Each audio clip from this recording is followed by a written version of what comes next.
사도행전 4장 32절로 마지막 37절까지 말씀을 함께 같이 읽겠습니다. 믿는 무리가 한 마음과 한 뜻이 되어 모든 물건을 서로 통용하고 자기 재물을 조금이라도 자기 것이라 하는 이가 하나도 없더라. 사도들이 큰 권능으로 주 예수의 부활을 증언하니 무리가 큰 은혜를 받아 그 중에 가난한 사람이 없으니 이는 밭과 집 있는 자는 팔아 그 판 것의 값을 가져다가 사도들의 발 앞에 두매 그들이 각 사람의 필요를 따라 나누어 줌이라. 구브로에서 난 레위족 사람이 있으니 이름은 요셉이라. 사도들이 일컬어 바나바라 위로하면 위로의 아들이라 하니 그가 밭이 있음에 팔아 그 값을 가지고 사도들의 발 앞에 두니라. 아멘. 오늘 말씀은 초대교회의 한 단면을 잘 이야기해 주고 있습니다. 특별히 34절에 보면 그 중에 가난한 사람이 없으니 이런 표현이 나와요. 초대교회는 가난한 사람이 없다. 가난한 사람이 없다는 것이 좀 이해가 안 되죠. 실제로 진짜 가난한 사람이 없는 것이 아니라 가난한 사람을 도와서 가난한 사람이 가난하게 살지 않도록 했다는 뜻이겠죠.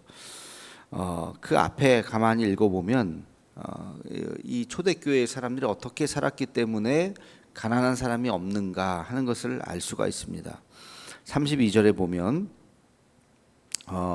32절은 이제 물건을 서로 통용하고 자기 재물을 조금이라도 자기 것으로 하는 이가 없다 하는 그 기독교 공동체의 모습을 설명한 것이고 33절에 보면 어떻게 이런 공동체를 만들어졌는가가 이렇게 설명이 되고 있어요. 33절에 보면 사도들이 큰 권능으로 주 예수의 부활을 증언하니 무리가 큰 은혜를 받았다. 첫 번째는 말씀을 듣고 은혜를 받았다. 그리고 두 번째는 34절에 보니까 이는 밭과 집 있는 자는 팔아 그 판 것의 값을 가져다가 사도들의 발 앞에 두었다. 그러니까 헌신을 한 거죠. 자기의 재물을, 사적인 재물을 이제 공적으로 나눈 것입니다. 공동체에 대한 헌신, 희생, 이것을 이야기하는 것이고, 그 다음에 세 번째는 35절에 보면 그 각 사람의 필요에 따라서 나누어 주었다. 사도들이 그 분배에 대한 것이죠. 이 분배가 공정하지 않았다면 사람들이 그걸 가져왔겠습니까? 이거 편파적으로 나눠주네, 자기 편들만 더 많이 나눠주네, 그러면 그 다음부터는 헌신하지 않았을 겁니다. 근데 아주 공정하게 이것을 잘 나눠주었기 때문에 이거 교회 갖다 주면 교회가 알아서 다 잘할 거야 하는 그런 믿음이 이들에게 있었기 때문에 자기의 소유를, 사적인 소유를 다 공적으로 나누어 주는 그런 모습을 우리가 볼 수가 있습니다. 근데 이제 우리가 사도행전을 조금 더 읽어가면요, 사도행전 6장에 가면 이 분배 때문에 최초의 어려움이 오죠. 이 예루살렘 교회의 어려움이 구제하는 문제 때문에 히브리파 크리스찬들과 헬라파 크리스찬들 사이에서 갈등이 생기고 또 이 문제를 해결하기 위해서 7명의 집사를 이제 세우는 그 사건이 이제 나중에 가면 나옵니다. 그러니까 이 분배의 문제가 굉장히 예민하고 굉장히 중요한 것이죠. 지금도 마찬가지죠. 지금도 교회가 우리가 예산을 세우면 그 예산을 어떻게 분배를 하는 것인가, 교회가 해야 될 일이 많잖아요. 여러 가지 뭐 부서도 있고 사람마다 중요하다고 생각하는 게 다 다를 거예요, 그죠? 교회가 하는 일 중에 여러분들은 뭐가 제일 중요하다고 생각하시겠어요? 예배가 제일 중요하다고 생각하는 사람들은 예배에 뭐 좋은 강사님들 더 많이 모시고 그런 뭐 부흥회라든지 그런 성경 공부라든지 뭐 이런 분, 우리나라에 뭐 좋은 분들 많잖아요. 이런 분들을 좀 뭐 매주는 아니겠지만 한 달, 두 달에 한 번씩 이렇게 모셔갖고 했으면 좋겠다. 그런데 좀 더 예산을 써야지. 뭐 이렇게 생각하시는 분들도 있고, 또 교회는 다음 세대지, 다음 세대에 더 많이 투자를 해야지 이렇게 생각하시는 분들도 있고, 교회는 이웃을 섬기고 나눠야지, 더 많이 이웃에게 베풀어야지 이렇게 생각하시는 분도 있고, 교회는 선교지, 더 많이 선교해야지 이렇게 생각하시는 분도 있고, 다 맞는 말씀이죠. 근데 이걸 어쨌든 제한된 그 재정을 이렇게 잘 이렇게 공정하게 나름대로 의미 있게 나눠야 되는 거잖아요. 그러니까 이런 것들 하여튼 그런 것들이 굉장히 잘 합리적으로 또는 가치 있게 또는 성경의 원리대로 잘 해 나가는 것, 이런 것이 또 필요할 겁니다. 근데 오늘 말씀은 온전한 교회를 세워가는 과정을 이야기합니다. 요거를 제가 그 오늘 말씀의 제목으로 잡았는데, 그 새벽 예배는 설교 제목이 무슨 순서지가 없기 때문에 없다고 생각하실 수 있는데요. 이렇게 그 유튜브에 보면 거기 또 제목이 다 나옵니다. 그 매주 제목이 있습니다. 그래서 교회를 세워가는 과정이다 이렇게 생각을 했어요. 첫 번째는 교회를 세워가는 과정, 첫 번째는 뭘까요?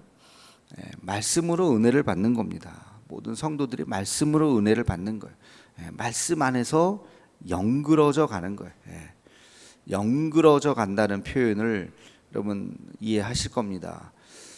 이제 조금 있으면 포도철이죠. 가을에 이제 포도가 재배가 돼서 이렇게 익어 가는데, 지금쯤이면 그 사과도 마찬가지, 과일 같은 게 이제 막 익어 가죠. 아직 완전하게 되진 않았잖아요, 그죠? 완전하게 되지 않은 포도 색깔이 파란 색깔, 먹을 수도 없는 단단한, 그죠? 형태만 갖춰 있는. 근데 이제 햇빛을 받고 가을이 되면 점점 그게 무슨 색인가요? 그 하여튼 진한 색으로 이렇게 바뀌어져 가면서 포도 색깔이 되잖아요. 그러면서 말랑말랑해지고, 이제 푹 익으면 먹으면 너무 달죠. 그게 이제 익어가는 거예요. 익어가는 거. 그러니까 우리도 말씀 안에서 우리 자아가 깨지고 또 깨지고 그러면서 충분히 숙성이 되어 가는 거죠. 말씀 안에서.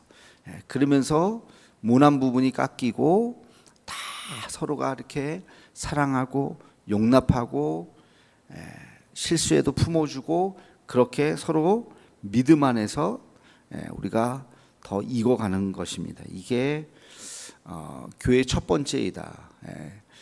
과일은 햇빛을 통해서 익어가잖아요, 그죠? 거기 태풍이 오면 다 떨어지잖아요, 안 되잖아요. 햇빛을 잘 받고 그래야 과일이 잘 익는 것처럼, 우리 성도들의 믿음은 어떻게 익어갈까요? 무엇으로 익어갈까요? 말씀이라는 거, 말씀. 말씀을 계속 듣고 또 예배를 드리고 또 말씀을 묵상을 하고 개인적으로 성경을 읽고, 그러면서 우리가 몰랐던 것들을 조금씩 더 깨달아가고 예수님의 마음을 알아가고, 그러면서 교회가 한 공동체가 되고 말씀으로 우리가 하나가 되게 되는 것이죠. 그래서 말씀으로 익어가는 겁니다. 그래서 시간만 10년, 20년, 10년 전에 등록했다, 20년 전에 등록했다, 그 등록일이 중요한 것이 아니라 그 등록부터 시작해서 지금까지 그 세월 동안에 얼마나 많이 말씀을 접하고 은혜를 받고, 그러면서 그 사람이 신앙적으로 성숙해 갔느냐가 더 중요한 거죠. 1년에 한 번만 교회 나온다. 일주일에 한 번만 교회 나온다. 그러면 1년을 믿어도 52번, 52번밖에 안 되는 거예요, 그죠? 그러면 10년을 믿어도 520번 나오는 거예요, 520번. 근데 어떤 사람은 1년 동안 365일 매일 새벽 예배를 쌓으면 1년이면 365번 나오는 거죠. 그러니까 어떤 사람은 10년 동안 말씀을 접할 거를 어떤 사람은 한 1년 반 동안 말씀을 접하면서 더 깊이 연그러질 수 있는 거예요. 그러니까 신앙이 더 연그러지는 속도는 물론 교회 나오는 횟수하고 똑같이 비례하는 것은 아니겠지만, 그런 사람마다 다르다는 거예요. 사람마다 똑같이 20년 믿었다 믿음의 수준이 완전히 다를 수 있어요. 그 20년 동안 어떤 사람은 정말 정말 귀한 믿음을 가질 수도 있고 어떤 사람은 그냥 교회만 왔다 갔다 할 수도 있는 거죠. 그러니까 우리 신앙이 익어가는 것은 은혜를 받는 것이다. 은혜 받는 통로는 뭐 다양하겠지만 말씀으로, 기도로, 예배로 그러면서 우리의 신앙이 익어가야 한다. 이게 온전한 교회를 만들어가는 첫 번째 토대이고 두 번째는 뭘까요? 말씀대로 실천하는 겁니다. 말씀대로. 초대교회는 어떻게 했어요? 그 사도들의 말씀을 잘 받고 은혜를 받은 다음에 그 다음에 자기의 밭과 집을 다 팔아서 그 값을 사도들의 발 앞에 두었다. 집하고 밭하고 모든 소유를 다 팔았어요. 뭐 오늘날은 그렇게 하기 어렵겠지만 최소한 내가 두 개 있는 것은 하나는 하나님 앞에 드릴 수 있는 그런 마음.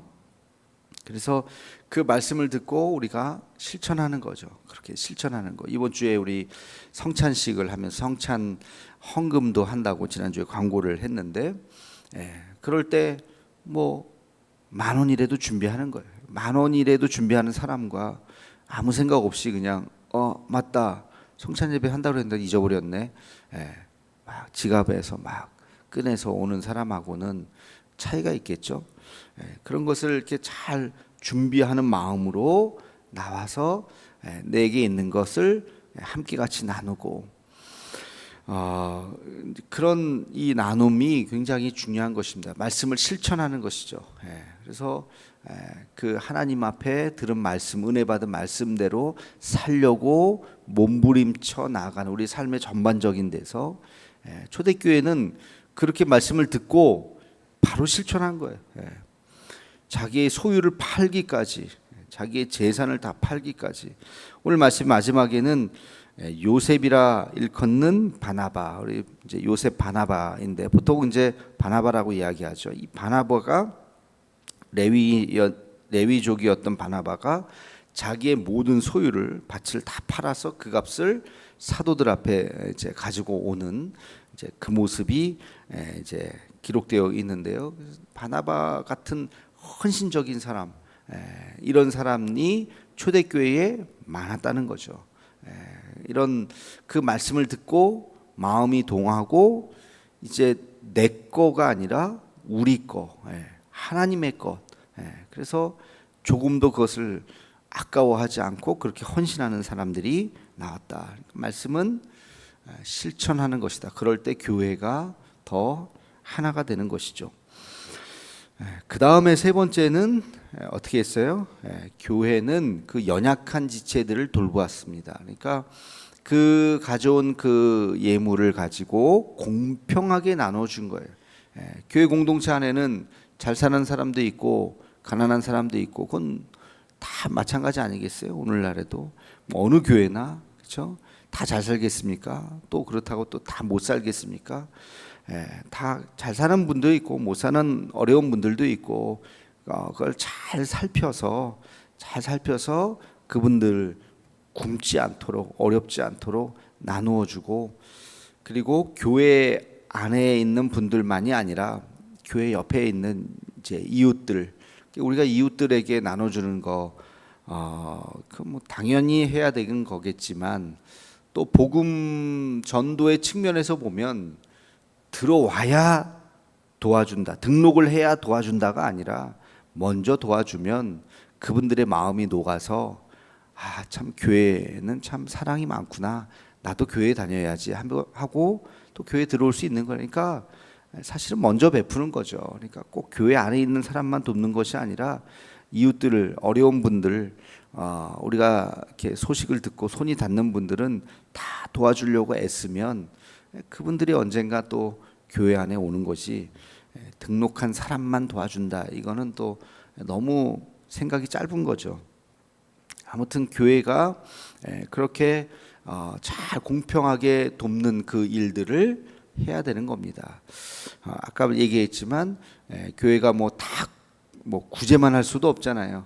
우리 선교사도 파송해야 되고 또 예배도 드려야 되고 다음 세대도 살려야 되고 또 교회가 대부분 또 건물을 갖고 있기 때문에 건물 시설 이런 것들도 더 현대적으로 더 편리하게 또 이렇게 잘 이런 것들도 만들어야 되고 뭐 여러 가지 해야 될 일 이런 것들을 잘 분배해서 모두가 다 행복할 수 있는 그러한 교회를 만들어가는 것. 물론 모두가 다 행복하기는 어렵겠죠.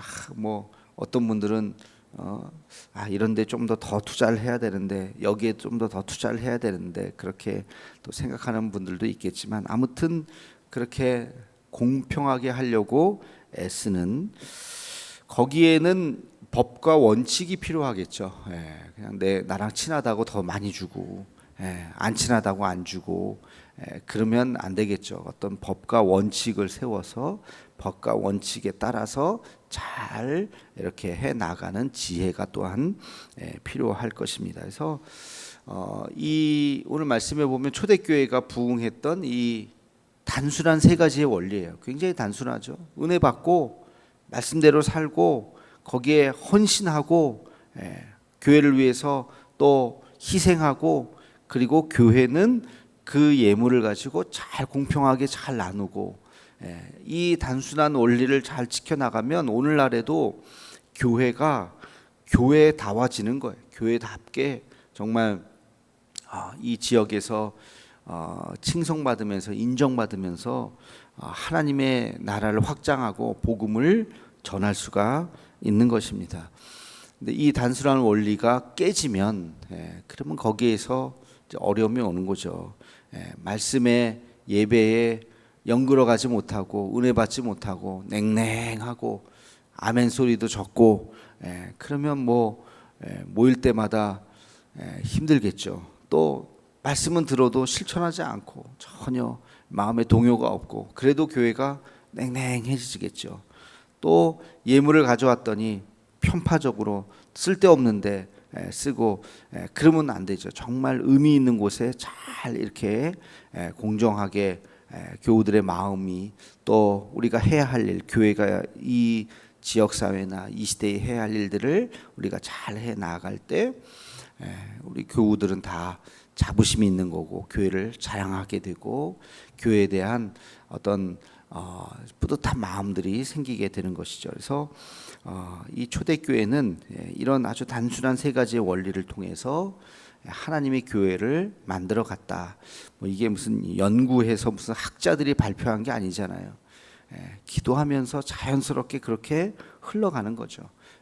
오늘날 우리도 이런 교회를 만들고 말씀의 자리를 사모하고 기도의 자리를 사모하고 은혜 받고 말씀의 은혜 받은 대로 또 나누고 실천하고 그리고 그것을 또 우리가 이 지역 사회나 또 교회가 해야 할 일들 여러 가지 일들이 있잖아요. 그 일들을 또 적극적으로 잘 해 나갈 때 하나님의 교회를 만들어 가게 되는 줄로 믿습니다. 우리 120주년을 앞두고 있는 우리 대도교회가 이런 초대교회와 같은 아름다운 믿음의 공동체를 만들어 가기를 주님의 이름으로 축원합니다. 기도하겠습니다. 거룩하신 주님, 사도행전 오늘 말씀을 통해서 초대교회가 부흥하고 성장하는 한 단면을 우리가 다시 한번 보게 되었습니다. 말씀의 은혜를 받고 그리고 우리 믿음의 공동체를 향한 말씀의 실천과 헌신과 희생이 있고 그리고 공평한 나눔이 있고 그것을 통해서 교회가 점점 더 커지고 교회가 교회다워지는 모습을 보게 됩니다. 우리도 또 오늘날의 우리 교회들도 이 단순한 믿음의 원리를 잊지 않게 하여 주옵시며 하나님의 뜻을 이 시대에 이루어갈 수 있는 교회가 되게 하여 주시옵소서. 예수님의 이름으로 기도하옵나이다. 아멘.